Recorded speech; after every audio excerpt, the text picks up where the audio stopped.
Yes. It's up. Wait a minute. Okay.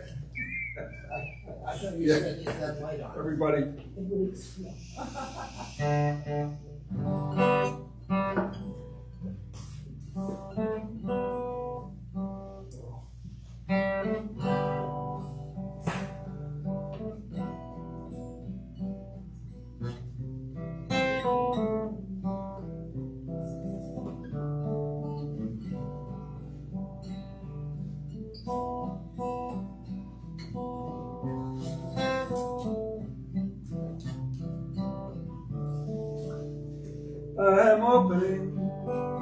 I am opening, my heart is ready to receive. I am opening,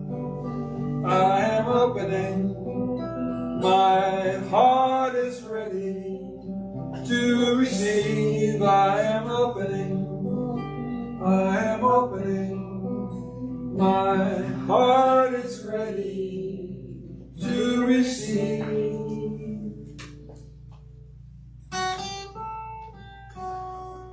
Well, I am giving my my little spiel that I give. So we are open. We are opening. We are ready to receive. I affirm that everyone in this room has the capacity and makes it available to themselves to receive all that is possible in this reality, in this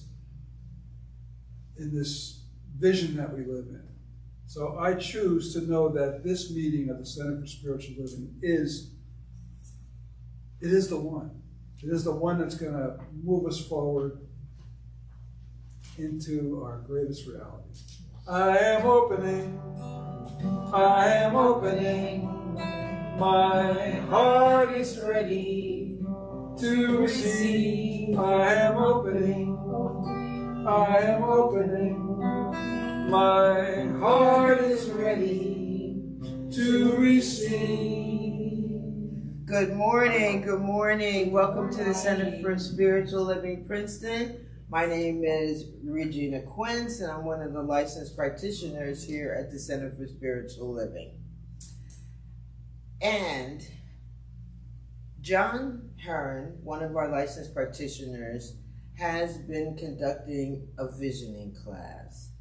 And it's been wonderful. It's absolutely wonderful.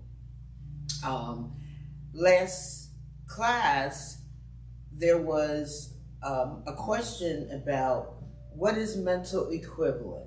What is mental equivalent? And what we say is what we think, the idea we have, will come into form. We have it here in our mind, and it'll help create a form of it. And that's a simple explanation of it. There was, so if you want to join the class, the last class is next Tuesday at 7 o'clock. You can go on our website, which is cslprinceton.org, and sign up. It's a $20 drop-in fee. If you do not have that money, please contact John Hearn, and he'll make arrangements for that, the payment of that fee. We deal with practices, and in the Science of Mind magazine, which I just think everybody should have or have a subscription to, it talked about consistent practice. And what pleased me was it mentioned the mold of acceptance. Now, some of you know I have given lessons on the mold. And here it is again. I'm like, okay, Regina, you're on track. So let me read just a little bit of it. and have you contemplate on it. The mode of acceptance is the measure of our experience. The infinite fills all molds and forever flows into new and greater ones. Within us is the unborn possibility of limitless experience. Ours is the privilege of giving birth to it. Acceptance is a mental and spiritual act. Let me repeat that.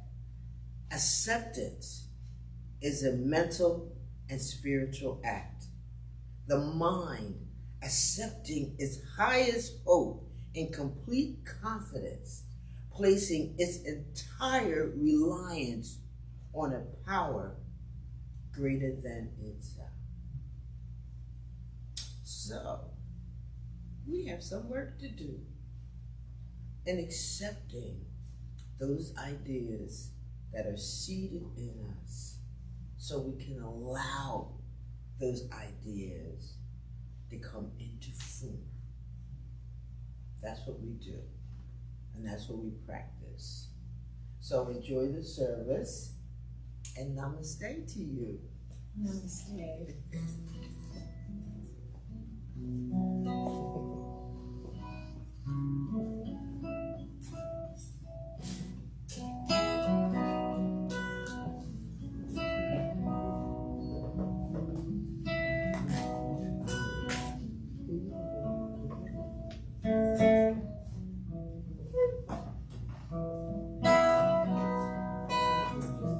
I surrender. I trust and I know that as I surrender, I fall into the arms of love. I surrender. I trust and I know that as I surrender, I fall into the arms of love. I surrender. I trust and I know that as I surrender, I fall into the arms of love.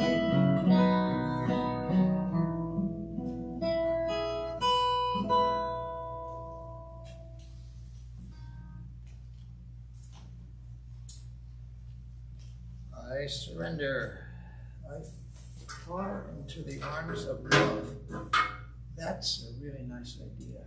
Isn't that a cool image? Isn't that a cool image? I'm Jeffrey Starbuck, and I'm practitioner of the day today, on this magnificent day, which in one sense is the first day of creation. Well, every day is, but this day is also that way, since we're here. And this is a quote I wish to share right now by Frederick Buechner. The place God calls you to is the place where your deep gladness and the world's deep hunger meet. The place God calls us to is the place where our deep gladness and the world's deepest hunger meet.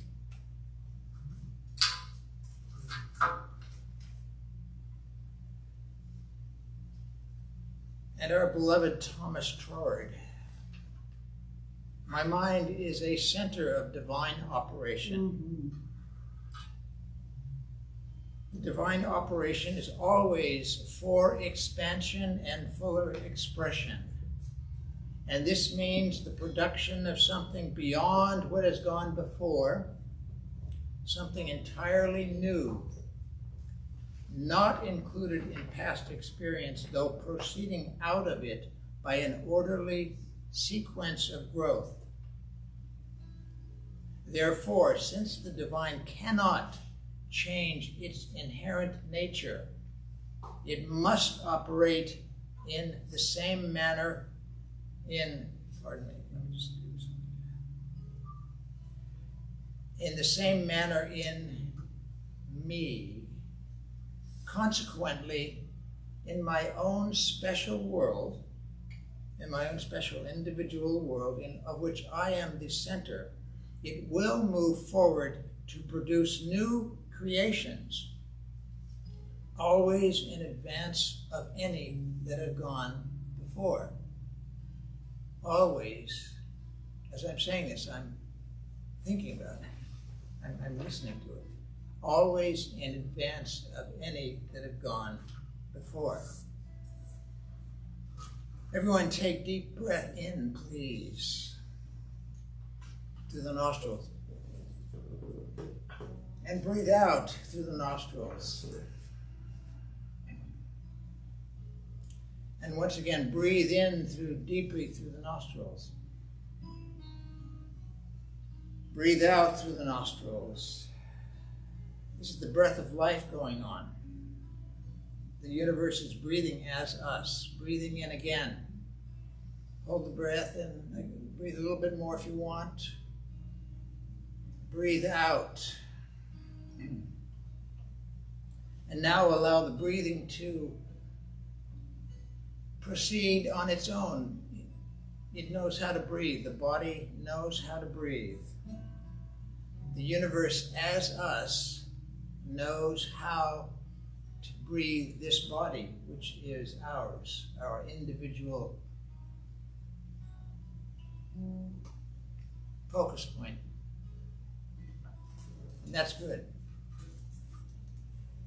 And I welcome you to close your eyes and to fall into the arms of love. As I read a few words, as I say a few words,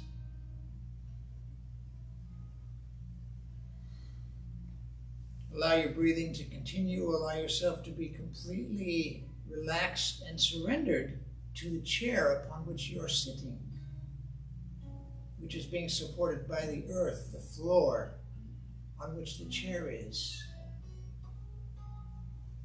This divine thing we call gravity, which holds us on the surface of this wonderful planet.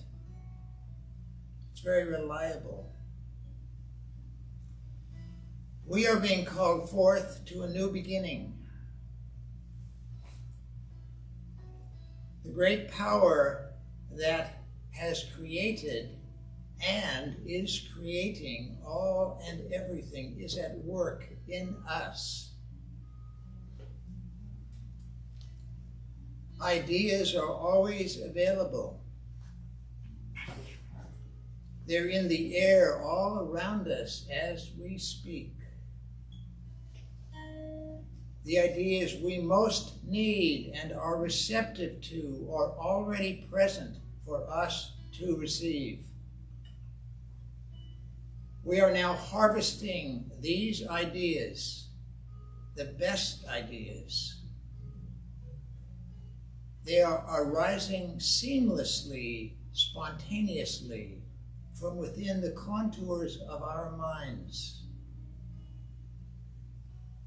They are cascading forth from our lips. These are both our own ideas and the ideas of the divine. Because the divine is already lodged and fully active in us, we are now fully vested to receive and manifest and have these ideas blossom as they cascade and drip and mist forth from us. The inmost us that we think is us is in fact the divine as us. Our real name is the divine as us. We are good. We are ready. We are ripe. We are here to express this good, this blessing in the present world. Our job is to align ourselves with this great indwelling force, wisdom, love,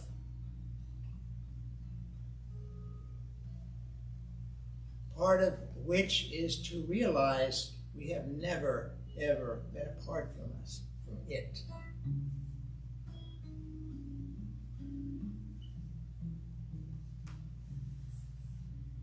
We are here to bask in the light, the love light of this divine glory that is forever blossoming all around us and within us.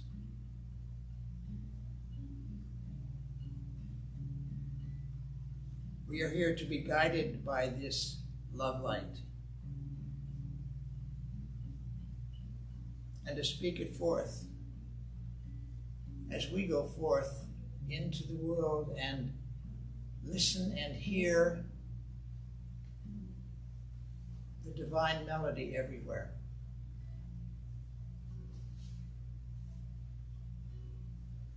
Listen now to the silence which is ringing in your ears, all around you, in your head,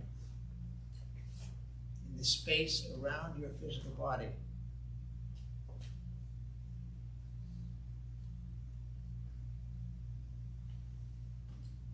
Feel the comfort of your breath.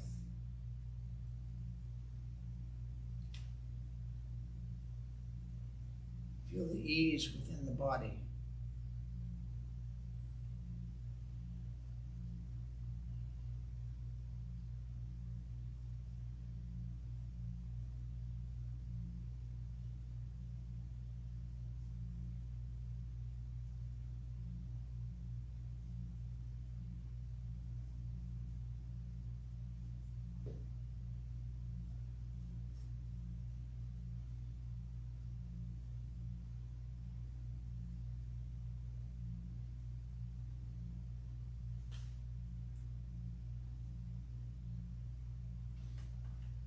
What we most need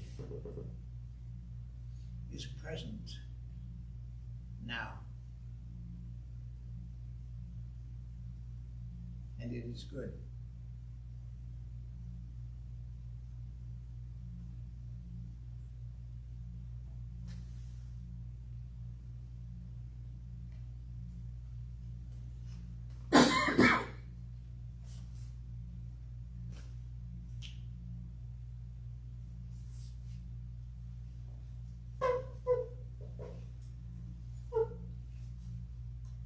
I will now speak a word of truth.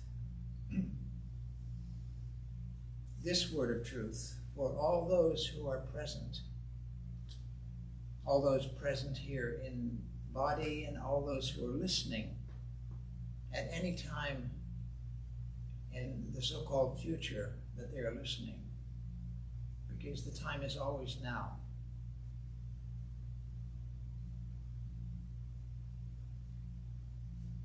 There is one great power.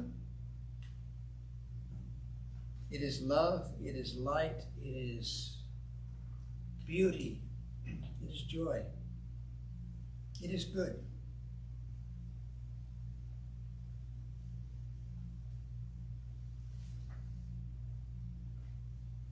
It is always and ever present with us. It is always with and in us. We have never been apart from it, even when we have doubted and feared.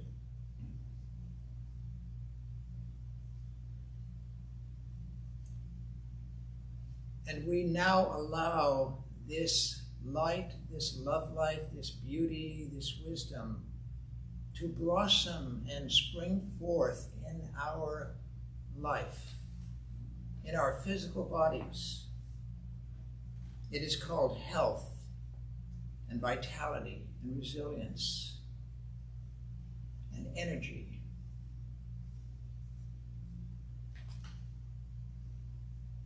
It is present as our work, as our employment. It is good. It is in our relationships, our primary relationship and all the other relationships. For our ultimate relationship is with ourselves, and we realize that.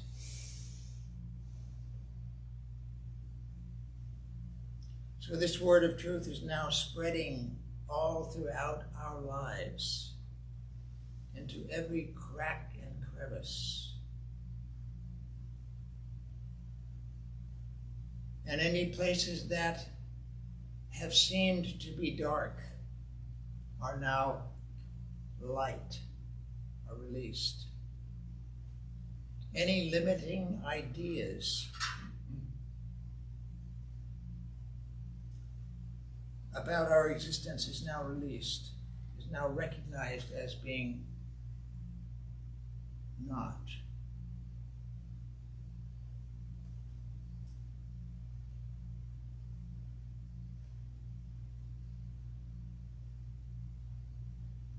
Everyone listening to these words is knowing their truth, is knowing their position, their place, their dharma. And they are, with open arms and open hearts and open minds, accepting it and saying yes to it, right now and for all of the time after this now. There is health, there is vitality, there is love, there is joy, there is relaxation, there is resilience, there is anything that is needed, and everything that is needed is being supplied. And everyone listening is tuning into this truth and is knowing it to be so and accepting it as such and saying yes. And knowing that the law of life has already heard and provided this, that these words of truth are already in the law and they are already manifesting. And with great joy, I know this truth, that I came into contact with this teaching, and I'm so happy about that. And I now release this word to the law, knowing that it is already done. It is so. And join me in saying, and so it is. And we now, at some point, we have Reverend Rich on the musical creation, and we have Reverend Michelle Wadley coming forth. Thank you. Oops. That was my Stage left. Good catch. So today our guest speaker is Reverend Michelle Wadley, and we were associated a long time ago, and she used to bring songs to me, and a lot of times I'd say, no, I don't think that's a song for me. She brought this song to me, and it was an immediate fit. I loved it, and then we heard Jack do it, Jack Fowler, and so, and I play it here a lot, but I'm going to play it again.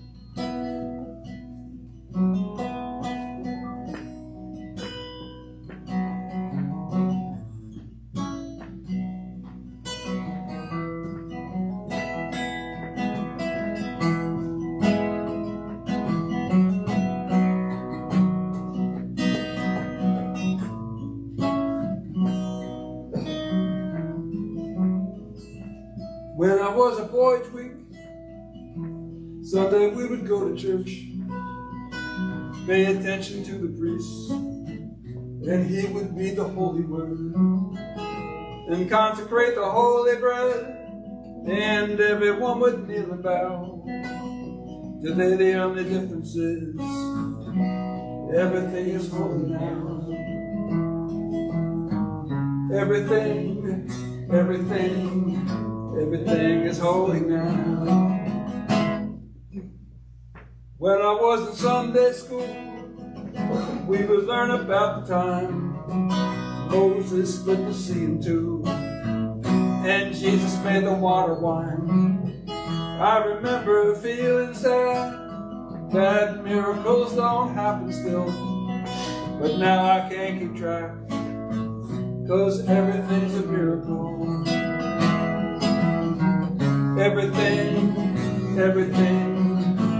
Everything's a miracle. Wine from water is not so small, but we need a better magic trick that anything is here at all. So the challenging thing becomes not to look for miracles, but find them where there isn't one. When holy water was rare at best, it barely wet my fingertips, but now I have to hold my breath, like a swimming in a sea of mist. It used to be a world out there, heaven's second rate hand-me-down, but I walk it with a reverent air, 'cause everything is holy now. Everything is holy now. Everything is holy now. Everything is holy now. Everything is holy now. Everything is holy now. Everything is holy now. Everything is holy now. Everything is holy now. Read a questioning child's face and say it's not a testament. Well, that'd be very hard to say. See another new morning come and say it's not a sacrament. I tell you that it can't be done. This morning outside I stood, I saw a little red-winged bird shining like a burning bush, singing like a scripture verse. It made me want to bow my head. I remember when the church let out, how things have changed since then, 'cause everything is holy now. Everything is holy now. Everything is holy now. Everything is holy now. Everything is holy now. Everything is holy now. Everything is holy now. Everything is holy now. Everything is holy. And now, presenting the author, the Reverend, the only Reverend Michelle Wiley. Thank you, Reverend Rich. Good morning, everybody. Good morning.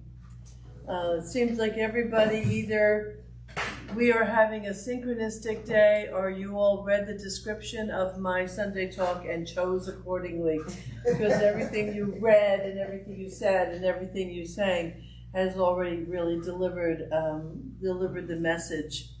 The title of my talk for today, and I'm going to, give me 1 second, I just want to raise this up a little bit. I made it a little too low before. There we go. Okay.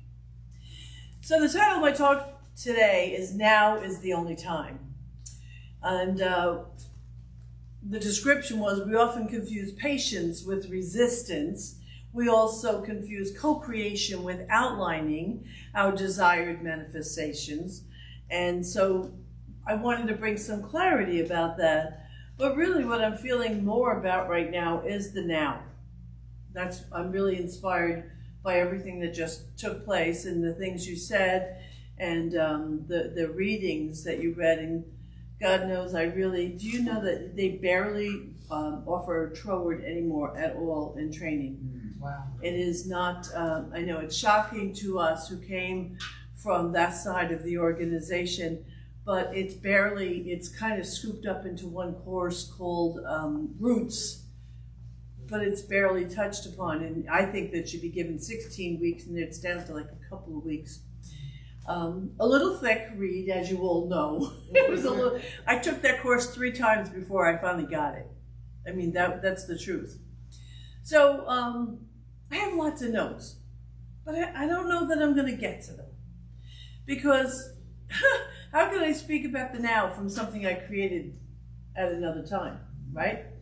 So I really want to talk to you about kind of what's going on, and how do we as spiritual metaphysicians benefit from this thing we call science of mind, apply it in such a way that really makes a difference in our lives. And there's a couple of things that I think I've learned in my many years of being alive, lesser amount, but a good amount of years in science of mind.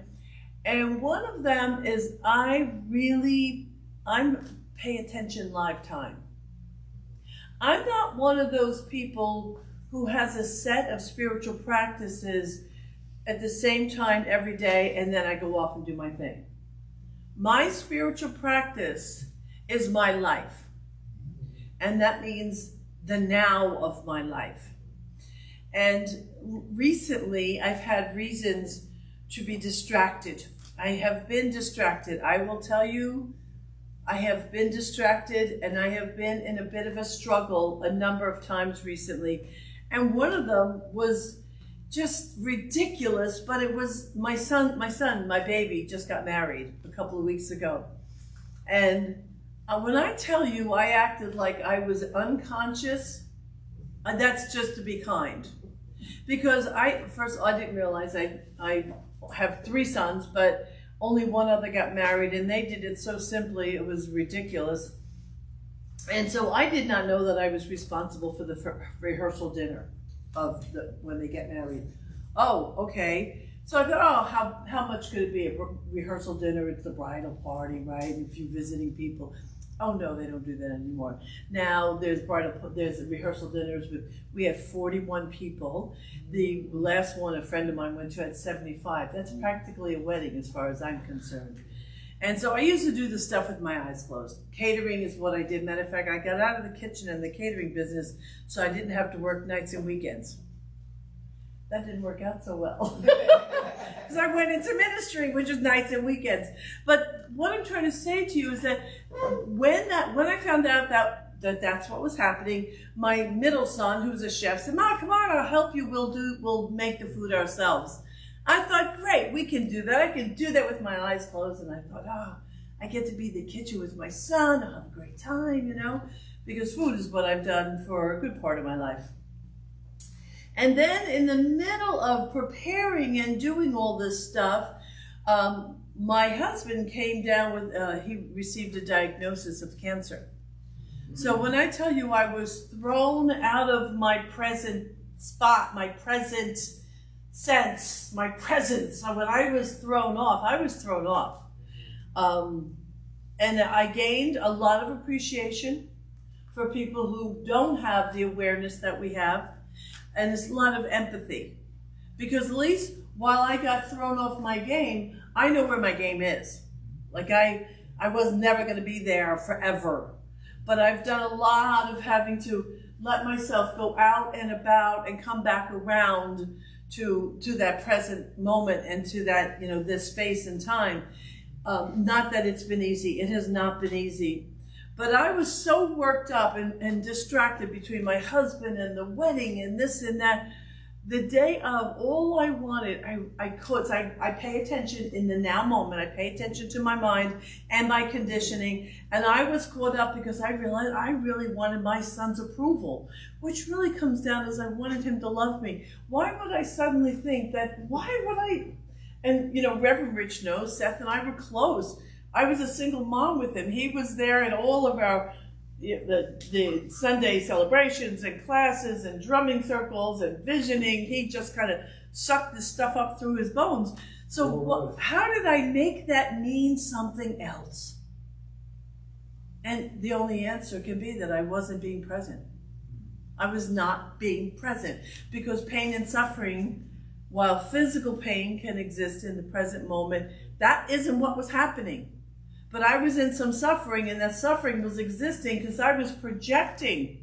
I was pulling out from what was and projecting into what might be. And I was failing on both sides. Because if you're not here, and I say failing with a gentleness, I'm not going to beat myself up for it. I think anybody who's been through anything like this would understand that it was rough. But when we got together that night when he came early before the dinner started, and how you doing, Mom? You okay? And I went, yeah, I've been a little nervous. And I just started crying. And he goes, Mom, it's gonna be okay. It's gonna be okay. The precious thing was that he had all of his childhood buddies that I watched grow up together, and they were his bridal party, except for one man that came from his last job. And here I want to tell you this little side note though. He had this group of friends. One was from Korea, one was a Polak, one was Italian and Spanish, one is Irish, he's Puerto Rican, and there was a necessary white boy mixed in there. And so he had this group of friends, this beautiful group of friends that were all this diversity. It was wonderful. And here they are all grown up now with faces and beards and stuff. Oh, it was so sweet. When I came to the now, I was okay. When I came there. But the moment I veer off is where the discomfort is. And I think that even we religious scientists forget this. I think we forget this. We forget that our joy is in the now, and our creation is in the now, and our comfort and our expression and our celebration of God as us is in the now, because it can't exist anywhere else. It can't exist anywhere else. And yet, when it comes to, so I'll tell you another story about that night, and this is about how sometimes we manifest things that we don't, like Tom Costa, and I might have said this before, Tom Johnson, who used to be at the Morristown Church. He was a successful minister back in the day. And when he used to say, when he came to the Morristown Church one time, I was a new practitioner, I was so bold, I was so arrogant, somebody should slap me up the back of the head. And he stood there and he said to us, the reason why we learn to treat is so we don't have to treat. I thought, oh, that's such bullshit. But it wasn't, because we treat to learn to develop consciousness. And then if we continue to treat and we continue to develop, we create consciousness, and then we walk in. And when we develop the consciousness over a period of time, and we develop it powerfully enough, it precedes us into the room. It precedes us before meeting somebody, so that if you have done your work, really done your work, and then of course what matters to me is then also the healing work, which is forgiveness and shadow work, because to me that's how I cleaned up anything that was in the way, right? And so what happens when we do that, we don't have to stop, drop, and treat for everything we need, because we are in constant, regular, now time communication with the one that will make it so. And I think sometimes, even today, I still see some of us kind of forgetting that we're not treating for things, we're treating for consciousness. We're treating to be available, and whatever you read before about being available to it and then allowing it to be available to us, that's the ultimate reason why we are here. And so this goes back to the rehearsal dinner. So his father owns a catering company, and they don't do food, but they own a hall and all the fussiness that goes along with that, right? But he shows up that night with the only thing he forgot was a coffee pot. So I'm like, oh man, the place didn't happen to have a coffee pot. I don't own a big coffee pot anymore. We called a friend, they didn't have a coffee pot. So we were moments from going to Kohl's to buy a coffee pot for the end of the dinner, when I suddenly, I don't know how this came to my attention, I find out that the mother's bride had bought this coffee pot for the bridal shower we went to, and she happened to bring it with her, so that the next morning, the morning of the wedding, all the bridesmaids, when they were getting ready, could come and have coffee. The only thing I needed that he forgot, and it came from the least likely, unknowing place. I could not have designed that. I could not have treated to allow that to happen. It was too obscure. But because I have the consciousness, mostly when I'm on my game, because I have the consciousness of enoughness, because I have the consciousness that life is working, because I have the consciousness that life is working for me on my behalf, and that I feed that in my everyday moment-to-moment practices, I didn't have to stop and sit down and go, let me trade for a coffee pot. Right? What, you get that? We have to remember that we are not here to try to get life to work. We are here to allow life to work. We're here to allow it. We were speaking, DJ and I were speaking before we started today, and she was asking about my book, asking about the book that I wrote.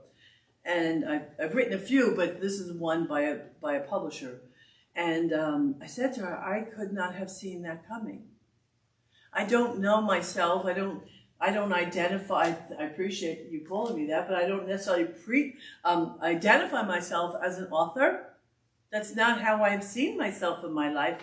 But I did identify myself, and as a child, I wanted to be two things. I wanted to be a mother, and I wanted to be a teacher.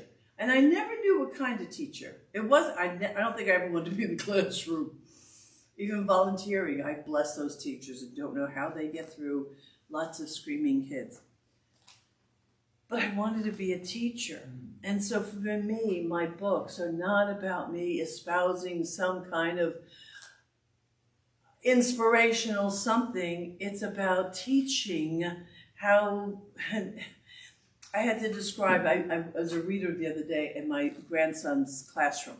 I was the mystery reader. And they were so happy because not only was I a mystery reader, but that classroom where 8 and 9-year-olds are currently writing little books. They're creating these little books, right? So they were thrilled to actually have a published author as their first mystery reader of the year to do it. It was great. It was great. And then someone said to me, will you describe what the book is about? How do you describe shadow work book to 8 and 9-year-olds? It was a great question. And I thought to myself, wow, what is it? And I thought, oh. Basically, I'm teaching people how to love themselves more. And that's what it comes down to. And I said that to them. I said, sometimes when we age, we stop loving ourselves as much as we should. I said, and this book is dedicated to help your mom and your dad and older people to remember how to love themselves. And what a perfect, in the now, I didn't have time to think about it. I didn't know the question was coming, but there it was. So when I used to teach my Science of Mind 100 classes, remember when it was called that? It was so lovely. So this is the graphic that I would put on a board or that I would speak about, is that sometimes we have a goal, right? So let's just imagine our goal is sitting up over here. I don't know why over here, just where it is, right? And we're over here and we make a declaration that we want this. Our job is not to force this to be, but is to manage that liminal space. Because that liminal space is filled with self-doubt, fear, all conditions that we think will get in the way of us to getting it. So our job in allowing ourselves to to manifest our lives is all about managing my present moment. And right now, Princeton CSL, you guys are in a liminal space. Would you agree? Yes. You have a sense of where you want to go, and yet your job right now is you're managing that in-between space. And God, I love this quote. Oh, I've been speaking this quote for a long time. It's by Margaret Mead, and you probably already know what it is. Never doubt that a small group of thoughtful, committed citizens can change the world. Indeed, it's the only thing that ever has. That's you. That's you right now. Maybe not the world, maybe just a piece of Princeton, but that's you. And it's so critically important that in your time together, that you're loving on each other and that you're staying in this now present moment. And I want to tell a story. I might have told it another time, but it's such a great story. And it's all about being willing to take a risk, being in the now, saying yes, and then figuring it out. You know, I'm one of those, I say yes and figure it out afterwards. And it's the story about the concert. The concert when we were first. Story. So we had just become, I don't even know if we had church status yet. I think we didn't even have church status yet. We were a very new community. And I get a phone call from someone who was a friend of someone on the Agape choir. Mm-hmm. And every other year, Michael Beckwith and Ricky and the choir would come east, and they'd go speak at the United Nations, And so they were doing that. This is back in the day before they were very well organized. They used to be terribly organized, but they are now. And we get a phone call from this person saying, hey, do you want to sponsor the Agape choir? Now, you know how big, maybe you don't, big choir. So traveling east, it could be anywhere between 75 and 100 people, okay? Michael was going to go to the United Nations, the choir was going to sing there, and they had not organized a concert. Now, that doesn't sound like too big of a deal, but here's where it became a big deal. It was happening in 17 days. So, it's so good when you don't know what you're doing, because anything can happen, right? So I said, yes. I just said yes. And Rich was on my board at the time. I think you were on the board at that moment. And so literally the next day, we get in the car and we drive around Montclair and we're knocking on church doors, almost literally, or calling to saying, hey, can we have a concert here? Well, we found a place that was the largest Gothic church in the area, not anywhere, but in the area. It was a stunning place. And they just said yes, and they didn't charge us a penny because he caught the vision. He was into it. He was into it. That Reverend Scott was his name. Gay guy, and he was beautiful for the community because he finally got them to hang a gay pride flag outside, right? So, but now what do I do? So I'll tell you what we did do. Rich took care of the pieces. We had to get a sound system. We had to get risers for the choir. We had to organize marketing. We had to communicate. We had to get what it looked like, and then we had to communicate it to the world. We had to organize a ticket system, and buses, because we bussed people from New Jersey to the talk at the United Nations, and then we bussed the choir back across the river so they could come there, and then we had to organize food to feed them. Yeah.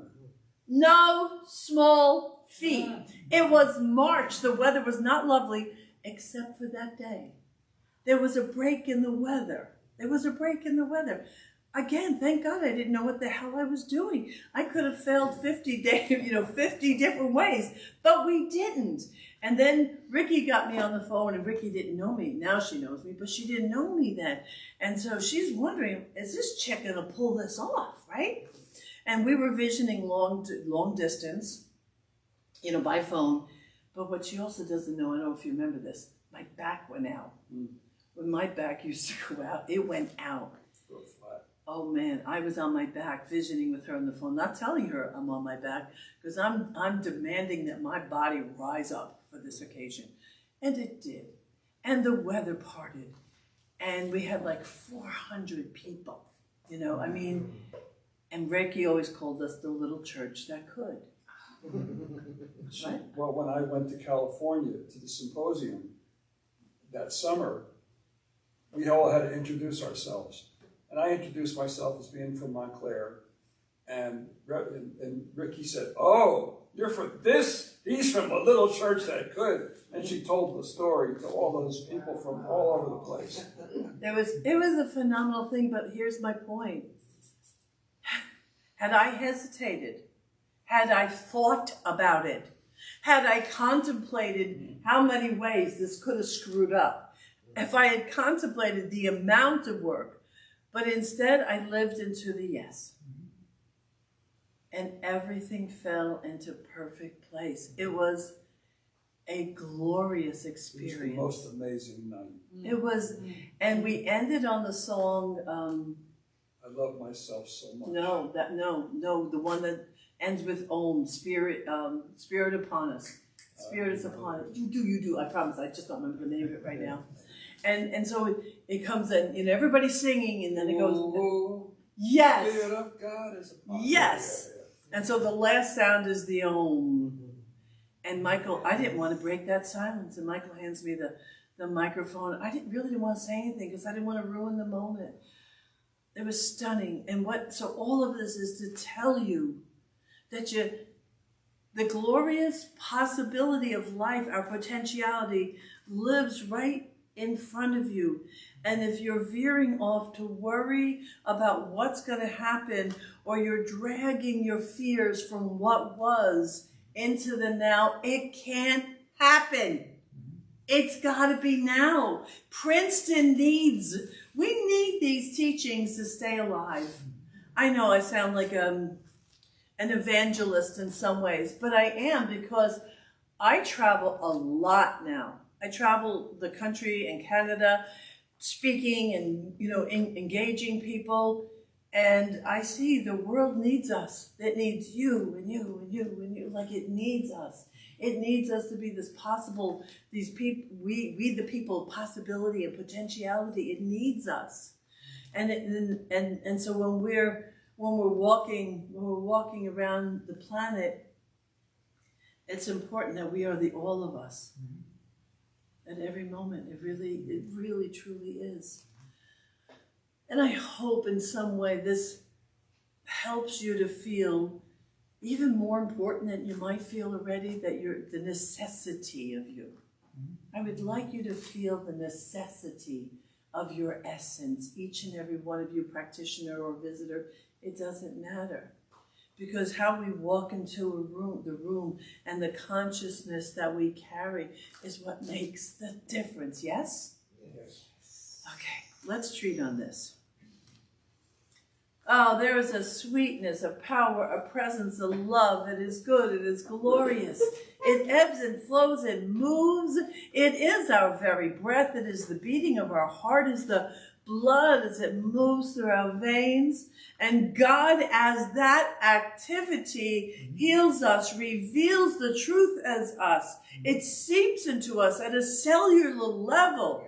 It infiltrates our being, and the cells of our body temple rise up to heal, rise up to be expressed, rise up in the glorious moment that it is. God is good in so many ways, and this is just one of them. This is just one of them. Let us allow and accept the good that is our divine birthright. And if you are willing to accept it, just whisper a sweet yes to your own self. The yes that is the covenant, the yes that is the agreement, the yes that is the allowing. Spirit wants to play, and it wants to play by means of each of us. Let us accept this and allow this. For this good and so much more, I am truly eternally grateful.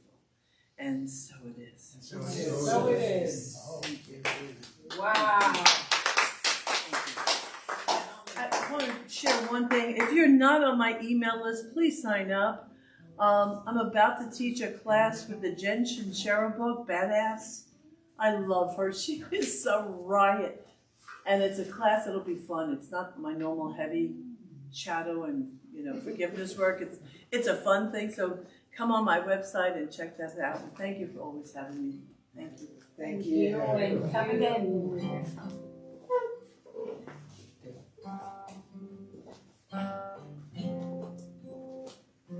Thank you, Reverend Michelle. So inspiring. Aligning our consciousness in the good that we here at the Center for Spiritual Living Princeton and the practitioners and the donors that we know that it's God's expression through us. And as long as we stay chill, aligned and centered, all is well. Mm-hmm. And it was a quote that I read this week. We move from good to better. Yes. We move from good to better. And we're doing it. So, offering.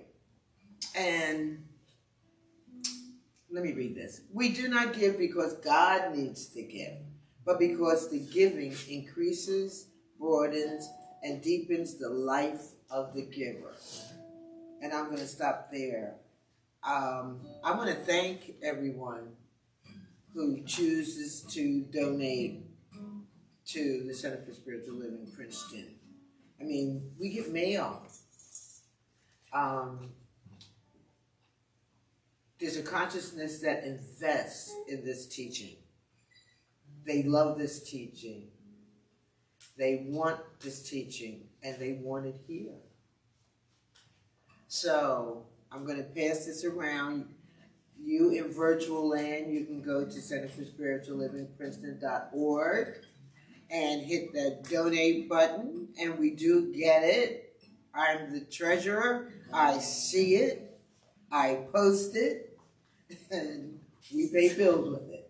So thank you so much. Thank you so much.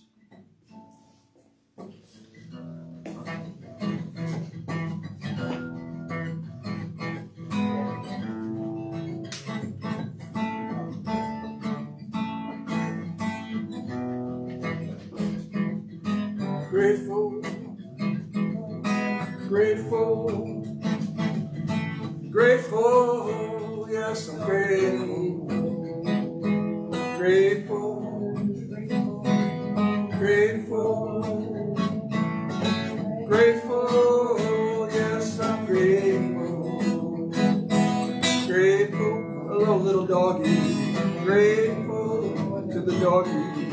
Grateful, yes, I'm grateful. Grateful for abundance. Grateful for abundance. Grateful, yes, I'm grateful. In joy and gratitude, these gifts are accepted, knowing that the Center for Spiritual Living Princeton is guided, guarded, protected, and completely financially supported in all its activities. Thank you very much. Namaste. Guide my feet while I run this race. Guide my feet while I run this race. Guide my feet while I run this race. 'Cause I don't want to run this race in vain.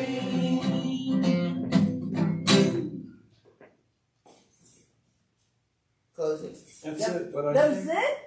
And so it is. I wanted more of the song.